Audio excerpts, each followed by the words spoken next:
नमस्कार साथियों, हिंदी व्याकरण की हमारी इस कक्षा में आप सभी का बहुत बहुत स्वागत एवं अभिनंदन है।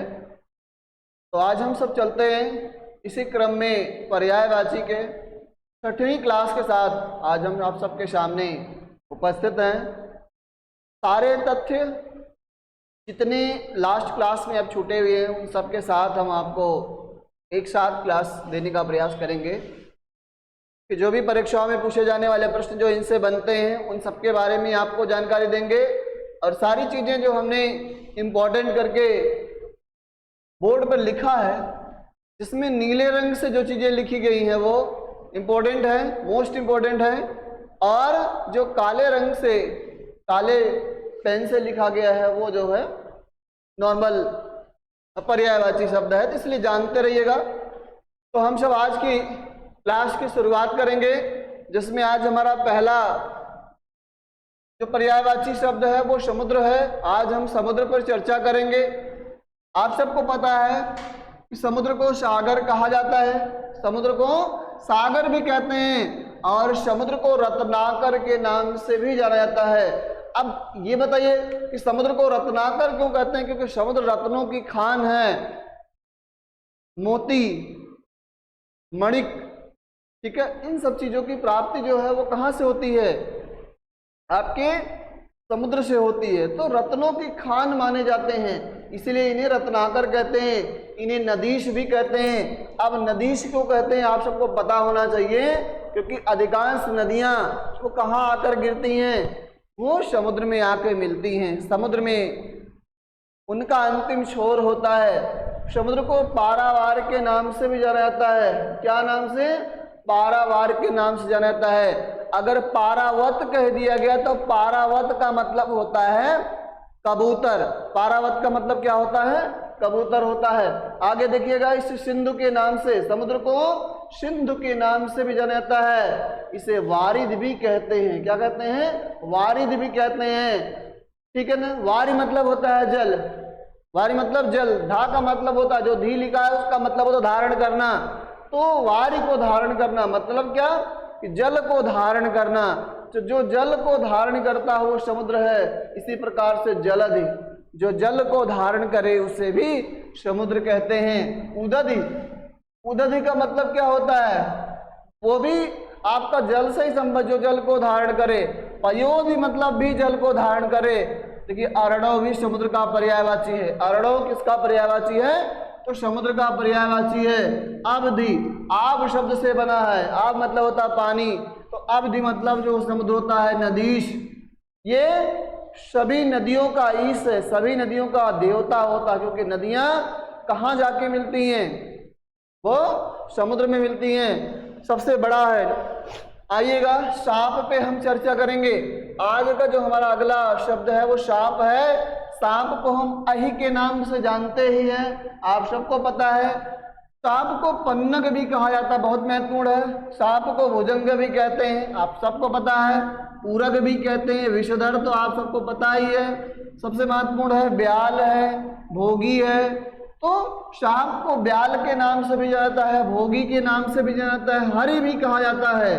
सांप को हरि के नाम से भी जाना जाता है। देखिएगा, चक्षुश्रवा, सांप को चक्षुश्रवा कहते हैं। चक्षु का मतलब क्या होता है? देखना। श्रवा मतलब सुनकर, जो सुनकर महसूस करे या देखे, क्योंकि सांप को दिखाई नहीं देता। सांप जो है अपनी त्वचा से क्या आवाज को महसूस करके जो है वो अपनी गति, अपनी चाल या अपनी दिशा को बदल लेता है। इसे सरीसृप वर्ग में भी रखा गया, इसलिए सरीसृप कहते हैं। सरीसृप का मतलब जो रेंग कर चलने वाले प्राणी होते हैं उन्हें सरीसृप वर्ग में रखा गया है। आप सबको पता होना चाहिए।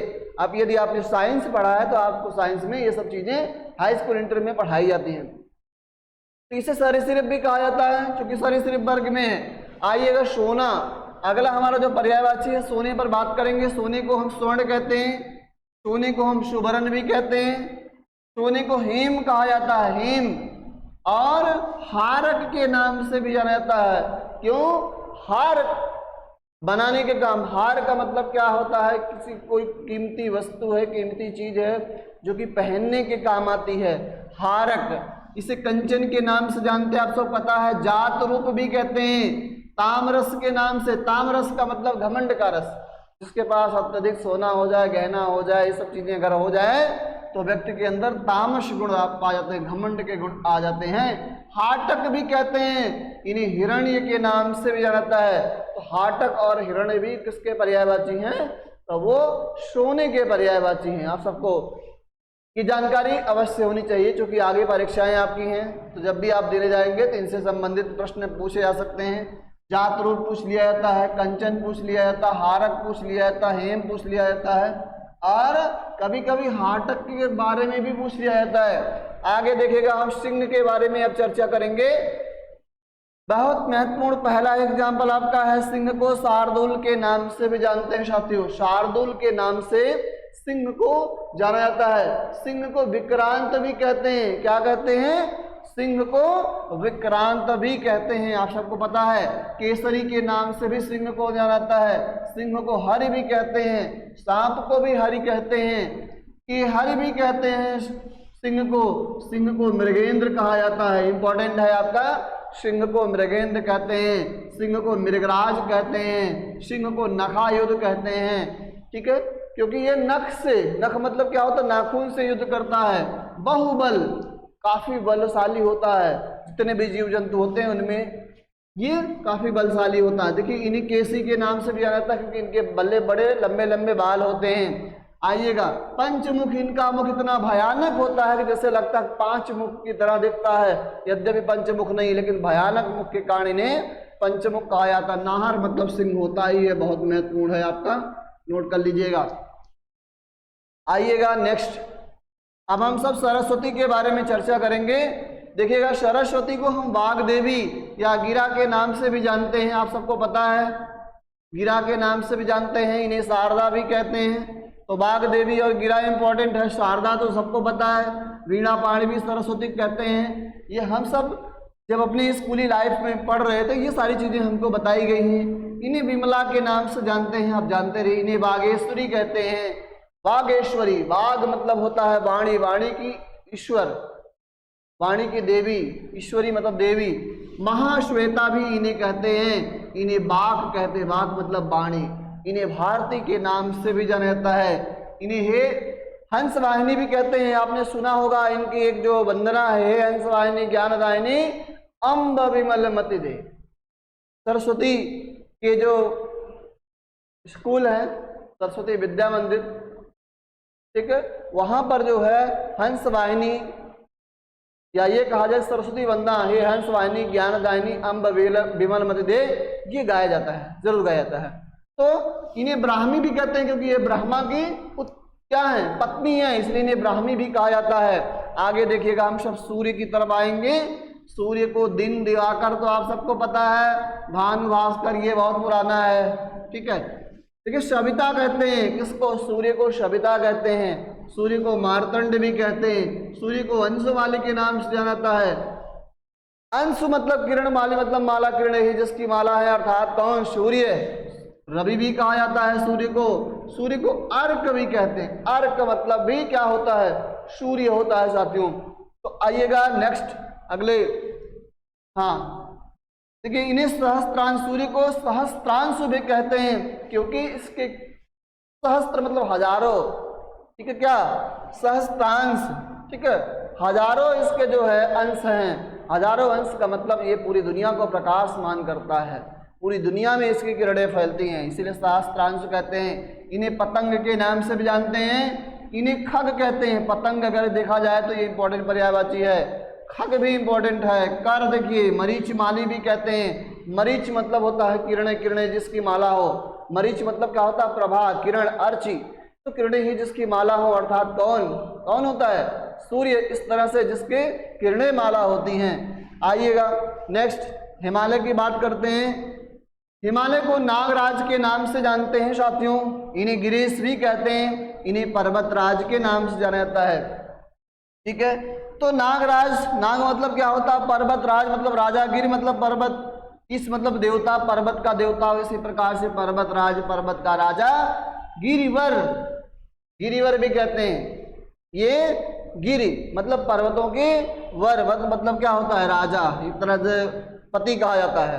तो गिरिवर, हिमाद्री, नगेश भी कहते हैं इन्हें, ठीक है। नग, नग मतलब क्या होता है? पत्थर, पत्थरों के ईश। हिमगिरी, हिमगिरी, हिम मतलब बर्फ के पत्थरों से ढके होते हैं कौन? आपके हिमालय। ये ठंडी के मौसम में यहाँ बहुत बर्फबारी होती है, और जो हिमालय के तराई क्षेत्र में जितने भी पर्वत हैं, जितनी भी चोटियां हैं, वो सब क्या होती है? बर्फ से ढक जाती हैं। इन्हें पर्वतेशु, इन्हें पर्वतेशु भी कहते हैं। पर्वतराज के नाम से जाना जाता है, आप सबको पता ही है। तो पर्वतराज हमने एक बार लिखा है, 2 बार हो गया है। तो पर्वतराज के नाम से भी इन्हें जाना जाता है। आगे देखिएगा, हाथी पर हम बात करेंगे। हाथी को हम गयंद कहते हैं, हस्ती के नाम से भी जाना जाता है। इसे नाग भी कहते हैं, इंपॉर्टेंट है, ध्यान रखिएगा। नाग सुंड को बिल विचार कर, ठीक है, नाग सुंड को बिल विचार कर घुसने लगा काला सांप। तो आप जानेंगे इस पंक्ति में क्या भाव निकलता है। उस भाव को समझने के बाद आप समझ जाएंगे कि नाग मतलब हाथी कैसे होता है। तो नाग सुंड को बिल विचार कर घुसने लगा काला सांप, ठीक। काली ईख समझ विषधर को, काली ईख समझ विषधर को गजने उठा लिया फिर आप। तो नाग सुंड को, नाग मतलब हाथी, हाथी के सूंड को, सूंड मतलब सूंड को क्या समझ करके? बिल समझ करके उसमें काला सांप घुसने लगता है। और काली ईख समझ विषधर को, ठीक है, काले सांप को हाथी क्या समझ करके? गन्ना समझ करके उठा लेता है भ्रम बस खाने के लिए। तो इस पंक्ति में भ्रांतिमान अलंकार है। और नाग मतलब क्या यहाँ अर्थ निकला? नाग मतलब हाथी, इसलिए जानते रहिएगा। हाथी को सिंदूर भी कहते हैं, इन्हें कुंजर के भी नाम से जानते हैं, बहुत महत्वपूर्ण है। इन्हें कुंभी भी कहते हैं। द्विजदंती, 2 दांत होते हैं। करी के नाम से भी जाना जाता है। द्विरद, 2 दांत इनके दोनों किनारे मुख के होते हैं। द्वीप मतलब 2 बार पीने वाला, एक बार जब वो सूंड में अपने पीता है और फिर वो अपने मुख में डालता है, फिर पीता है। और हाथी को वारण भी कहते हैं साथियों, क्या कहते हैं? वारण के नाम से भी हाथी को जाना जाता है। आइएगा हम सब हिरण पर वार्ता करते हैं। आपका हिरण बहुत महत्वपूर्ण है। इसमें भी देखिए कुरंग के बारे में पूछता है। क्या पूछता है? कुरंग के बारे में पूछता है। मराल पूछा जाता है। शमरी, अक्सर सुरभि के बारे में पूछ लिया जाता है, या सारंग किसका पर्यायवाची नहीं है, ऐसे पूछ लिया जाएगा। तो सुरभि मतलब होता है क्या? हिरण। और सुरभि, सुरभि का मतलब क्या हुआ? छोटी की मात्रा लग जाएगी, सुरभि, ठीक है ना। सुरभि, सुरभ मतलब क्या हो जाएगा? तो सुरभ मतलब जो है वो गाय होता है। सुरभ मतलब क्या होता है? सुरभ मतलब होता है गाय। आप सबको ये सारी चीजें आनी चाहिए, क्योंकि ये सब परीक्षा के पॉइंट ऑफ व्यू से बहुत महत्वपूर्ण है। आप देख रहे होंगे तो अक्सर परीक्षाओं में ये सब पूछा जाता है। जैसे नदीस के बारे में पूछा गया, सिंधु, वारिधि, जलधि, उदधि, पयोधि, अरणो, इनके बारे में पूछा जाता है। अगर आपसे पूछ लिया चक्षुश्रवा किसका पर्यायवाची, तो सांप का। भोगी किसका पर्यायवाची? सांप का। ब्याल किसका पर्यायवाची है? तो सांप का। पन्नग या भुजंग, भुजंग के बारे में आप जानेंगे। उरग और पन्नग के बारे में पूछा गया तो सांप का पर्यायवाची है। इसी प्रकार से कंचन, हारक, जात रूप या ताम्रस, हाटक, हिरण, ये सब किसके पर्यायवाची है? सोना के। सिंह का पर्यायवाची में मेन है शार्दूल, विक्रांत, विक्रांत केसरी, हरि के हरि, मृगेंद्र, ये क्या है? नाहर, पंचमुख, ये आपके जो है सिंह के पर्यायवाची हैं। सरस्वती में बागेश्वरी, गिरा, शारदा, वीणा, आप सबको पता है, लेकिन विमला, बागेश्वरी, महाश्वेता और क्या महाश्वेता, बाघ, भारती, ये आपके जो है महत्वपूर्ण पर्यायवाची हैं। इन्हें ब्राह्मी के नाम से भी जाना जाता है। देखिएगा सूर्य का पर्यायवाची तो दिन, दिवाकर, भानु, भास्कर, आप सबको पता है, लेकिन मेन है सविता, मारतंड, अंशुमाली, ये क्या है? ये सब महत्वपूर्ण पर्यायवाची जो कि परीक्षाओं में पूछे जाते हैं। अर्क, देखिए अर्क भी मेन, बहुत मेन है, बहुत महत्वपूर्ण है। आइएगा इसके बाद सहस्त्रांश, पतंग, खग, कर, मरीचिमाली, ये भी इंपॉर्टेंट है आपके, ये कहीं ना कहीं पूछे जाते हैं। देखिए हिमालय के पर्यायवाची में हिमाद्री, नगेश, ये 2 महत्वपूर्ण हैं। बाकी पर्वतराज, गिरीश, नागराज, ये सब तो नॉर्मल पर्यायवाची आप सबने पढ़ा है और आप सबका तैयार भी होगा। नहीं तैयार है तो आप सब किताब अपनी कॉपी में इसको अच्छे से नोट करिएगा, क्योंकि छठा छठा एग्जाम्पल्स जो परीक्षाओं में पूछा जाने वाला है वो सब हमने आपको नोट करके दिया है। आइएगा, हाथी में हो ही गया, हाथी का। अब है हिरण। हिरण का कुरंग मेन है जो पूछा जाता है अक्सर। मराल, सारंग, सुरभि, ये बहुत पूछ लिया जाता है परीक्षा में। तो साथियों, हम आशा करते हैं कि आप सबको ये क्लासेज हमारी पसंद आ रही होंगी और आप लोग इसी तरह से हमारे संस्थान का सपोर्ट करिएगा।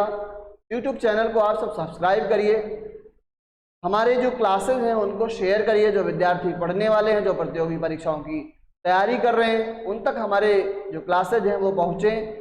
हमारा उद्देश्य निःशुल्क शिक्षा ऐसे तबके तक पहुंचाने का है जिनके पास इतना पैसा नहीं है कि वो बहुत बड़ी फीस, मोटी रकम दे करके जो है वो परीक्षा की तैयारी कर सके। इसलिए हम सबकी जो ये क्लासेज चल रही है फ्री की क्लास है, जिसमें कोई आपको पैसा नहीं देना है। हमारी हिंदी की जो क्लास है, यदि आप बराबर रेगुलर हिंदी की क्लास कर रहे हैं तो जिस भी परीक्षा में आप परीक्षा देने जाएंगे वहाँ आप अच्छा करके आएंगे। अगर आप 100 प्रश्न आ रहे हैं तो उसमें 80 प्रश्न करने की क्षमता रखेंगे, इतना भरोसा है, इतना विश्वास के साथ हम आप सबको ये सारे जो तथ्य हैं वो उपलब्ध कराते हैं। इन तथ्यों को तैयार करने में समय लगता है, तथ्यों को तैयार करके तब अच्छे से आप सबके सामने उसे डिलीवर किया जाता है, आप सबके सामने रखा जाता है। तो साथियों, इस क्लास को हम यही समाप्त करेंगे। आप सबका बहुत बहुत धन्यवाद। इसी तरह से हमारा समर्थन, हमारा सपोर्ट करते रहिए। धन्यवाद।